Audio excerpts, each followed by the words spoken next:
পাবে টিফিন ভাতা হিসেবে, সেটা আসলে সরকারকে নির্ধারণ করতে হবে যে আসলে 3 টাকায় বাংলাদেশে কি পাওয়া যায়।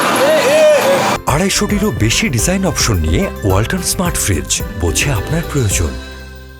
পড়াশোনা আছে, আর নাই বলে দিক যে প্রাইমারিতে যারা চাকরি করে তাদের পড়াশোনা, শিক্ষা বা চিকিৎসার কোনো দরকার নেই করা হবে।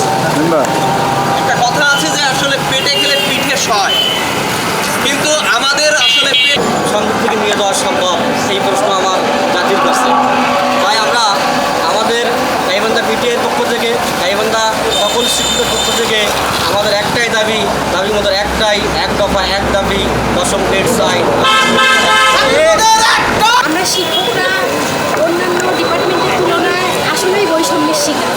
আমরা সহকারী শিক্ষক, আমরা দেশ গড়ার কারিগর, আমাদের ক্ষেত্রে এই বৈষম্যটা আসলে মেনে নেওয়ার মতো নয়। সেজন্যই আমরা একটাই দাবি করছি, এক দফা এক দাবির মধ্যে একটাই, 10ম গ্রেড চাই। পাশও আছে আমাদের এখানে শিক্ষকতা পেশায়। তো আমাদেরকে এখানে বর্তমানে 13তম গ্রেডে রাখা হয়েছে। 13তম গ্রেডে রাখার কোনো যুক্তি আসে না। সেটা 10ম গ্রেডের অনেক যুক্তি আছে, অনেক দাবি আছে। দাবির পক্ষে যুক্তিগুলো হচ্ছে এখানে মাধ্যমিক বিদ্যালয়ের এবং কলেজের শিক্ষকগণের ন্যূনতম যোগ্যতা হচ্ছে স্নাতক পাস, এবং বিভিন্ন ডিপ্লোমাধারী যারা আছেন, কৃষি উপসহকারী কর্মকর্তা, নার্সিং যারা আছেন, তাদের 10ম গ্রেড দেওয়া হচ্ছে।